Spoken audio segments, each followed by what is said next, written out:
Peace and love, everybody. Salute everyone. So, of course, I'm sitting back and watching, peeping, scoping out the terrain.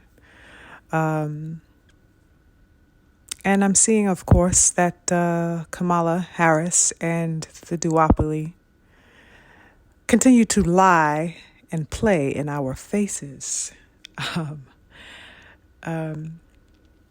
And I'm wondering, as I watch the charades unfold, if my people and the larger community are as tired of the folly as I am. And it really begs the question, how long can the hamster run the wheel? I'm wondering if people are as tired as I am and over it.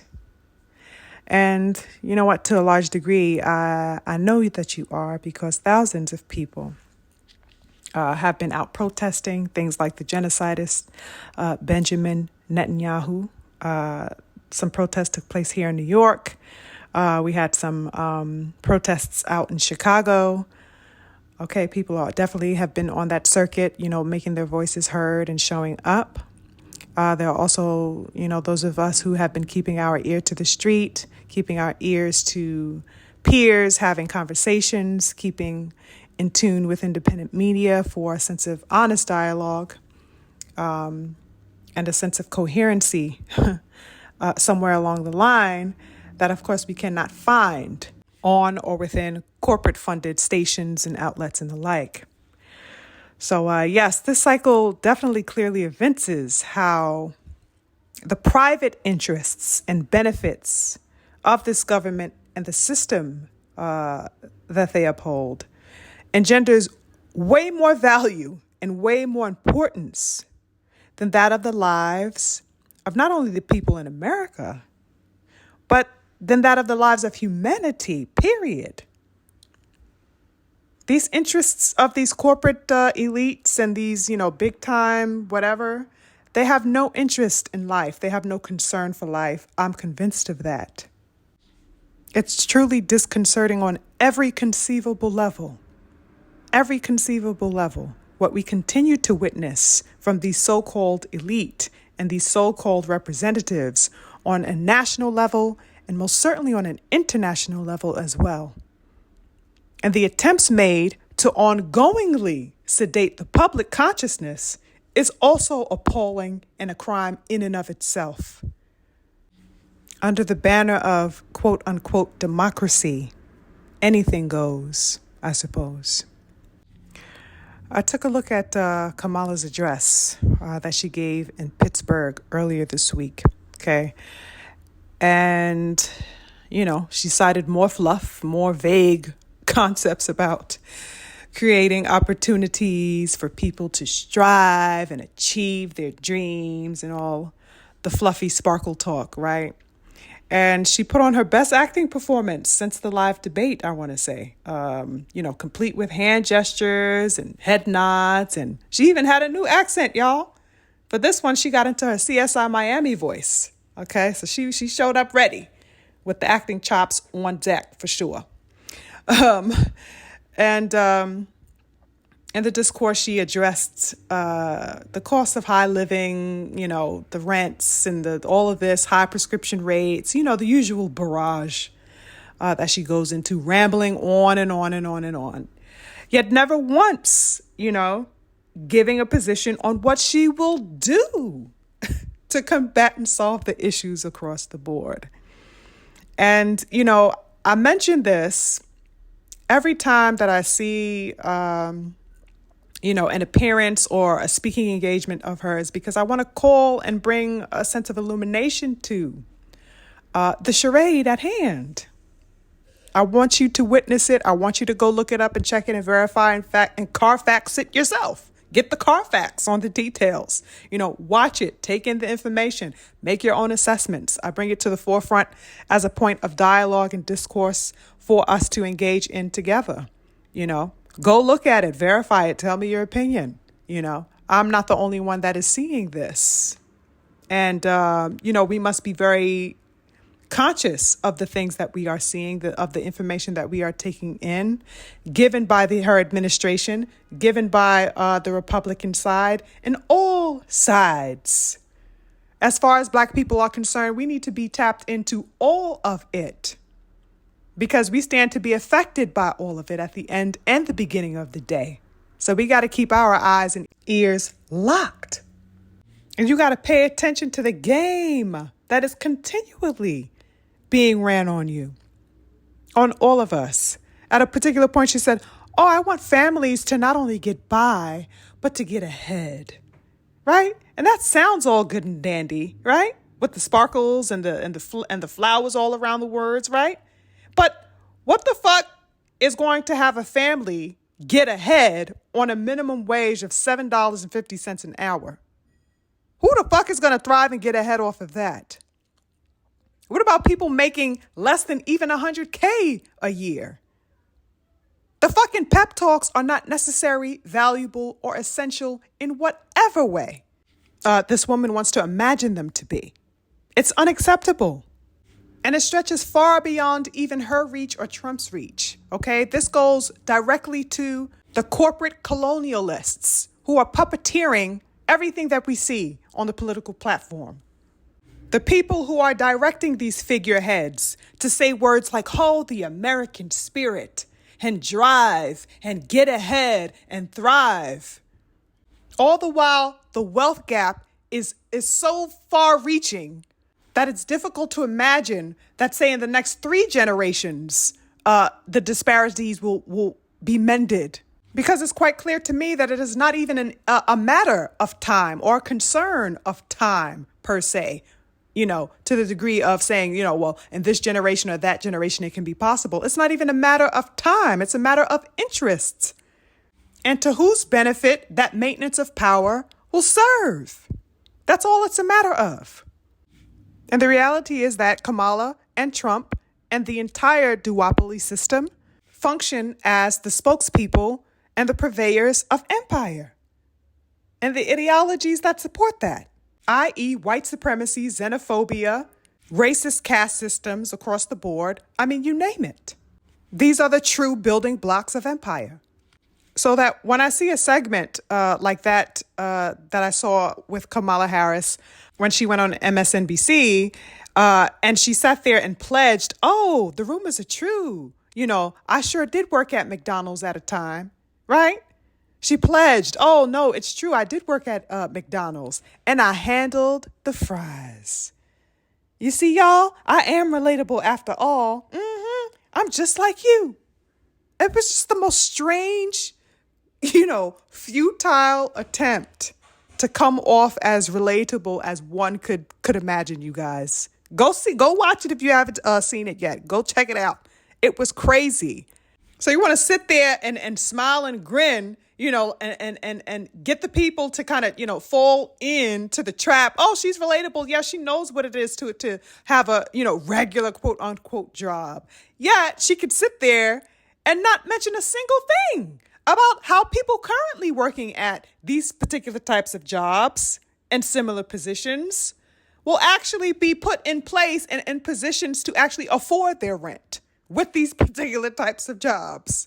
Having been there and knowing what it's like, being paid whatever it was that she was paid at that time, you don't see to make a stand for the people who still are holding these particular types of jobs to improve their work-life balance, their financial needs, having been somebody who was on quote unquote that side.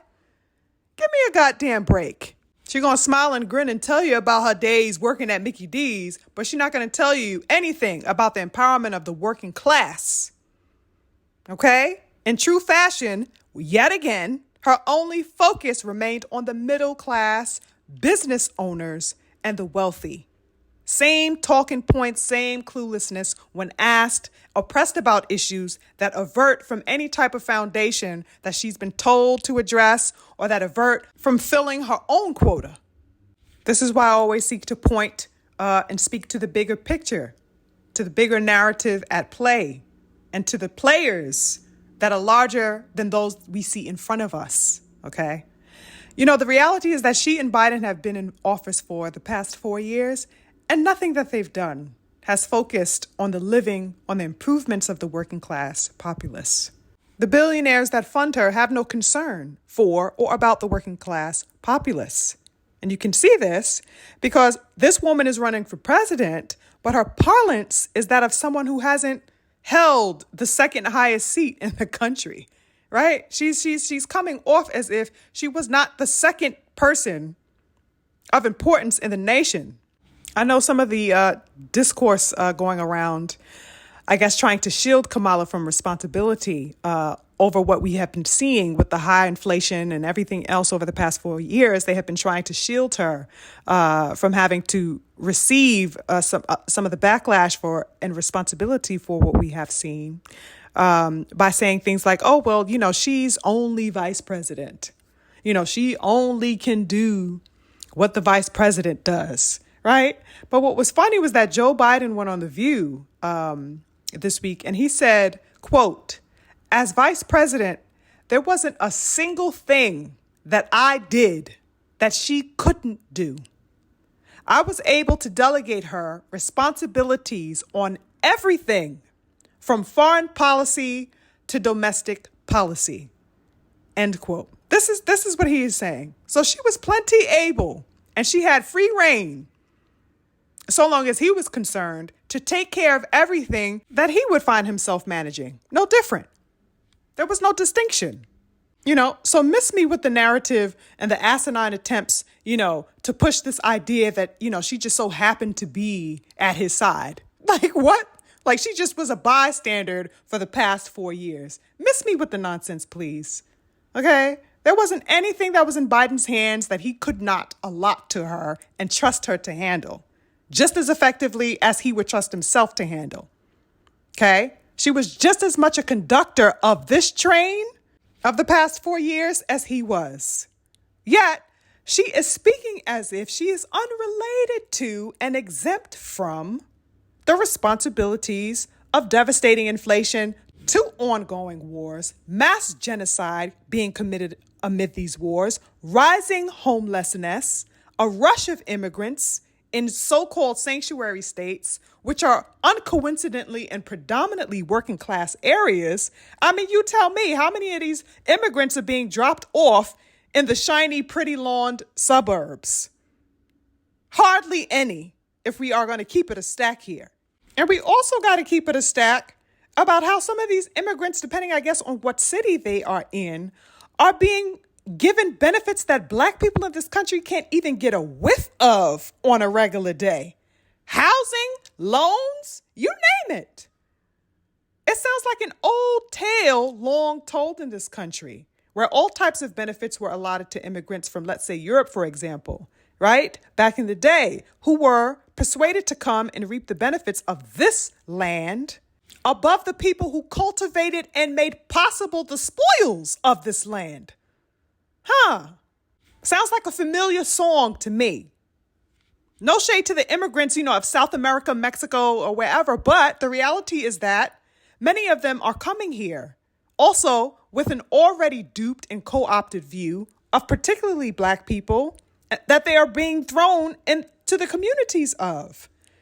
What does that do in the face of an already trying situation for our people who are facing high rent, precarious employment situations, debt, inflation, etc.? Not to mention that these people will have to work, right? They're going to have to support and take care of themselves and their families, correct? Okay? And it is definitely likely that these people will work for a lower rate than an average citizen would, right? So what do you think will happen in the long term based off of this paradigm? I'm thinking about Black people here, real talk. And I'm wondering if we are witnessing the rushing in of this community or these communities, and if it's being used as a way to usher in a new working class by way of these immigrants being taken in by the droves to essentially dispose of the current working class, which we make up a large portion of. What is the grand scheme here is what I am wondering. And the outlook is particularly dismal when we consider the countless millions of dollars that are being thrown at, say, something like the Israeli war against the Palestinians, the forever wars, as the brother and Professor Butch Ware would say, of the Green Party, the forever wars that are taking place. Countless of millions of dollars are being thrown into the hands of a war that is not serving us on any platform or front. Yet, over here, we got people paycheck to paycheck living out this motherfucker. And that's the norm. That's the standard. That's the baseline to our living, paycheck to paycheck here. What is going on?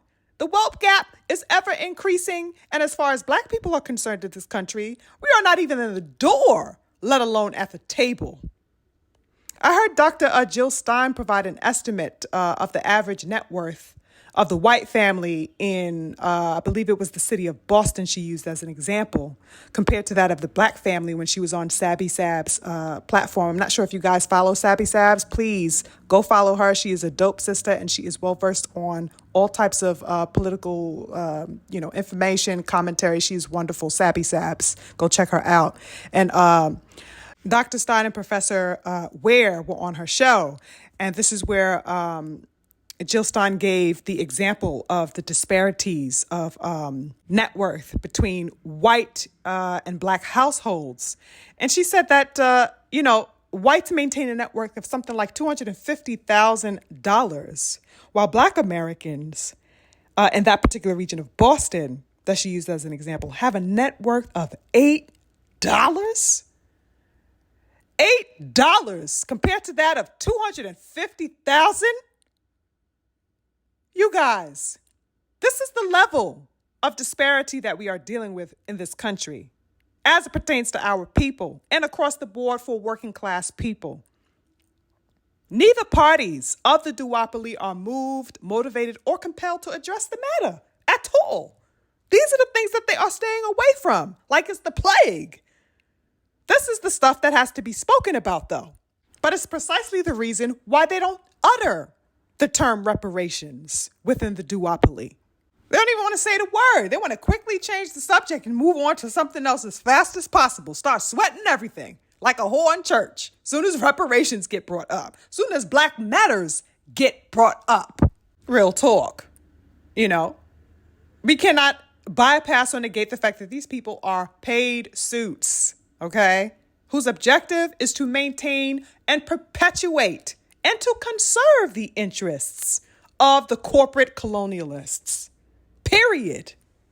And, there is a bigger picture here, you guys, amid all of the, perplexing, dismaying events and times that we find ourselves amid right now. There is a bigger picture, and it's one that we must determine for ourselves. I very much believe that. And I also believe that we cannot be leisurely at this moment with our attention span, as I've said time and time again. We've got to arm ourselves with education, organization. We've got to research. Research is definitely necessary, and it's an inexpendable part of our collective progress, real talk, and most certainly the collective liberation of our people. We cannot be so quick to fall in line with what the major dialogue is attempting to indoctrinate us with. We don't have the space for that. So much is going on in the present climate. We got governors being indicted, forced to resign. Of course, we had the horrific death penalty given to yet another innocent Black man. And of course, not a peep was mentioned by any Democratic or Republican official whatsoever. It really begs the question, where are we going? And is it really different than that which we've seen over, say, the past 6 decades? And if so, how? How is it different? And to whose benefit is it operating within and for? How long can the hamster run the wheel? It's a question that is just at the forefront of everything that I see right now, everything that I'm met with right now. That's the question. And like the great ancestor, the Queen Mother, Fannie Lou Hamer says, I'm sick and tired of being sick and tired. Black, no sugar, please.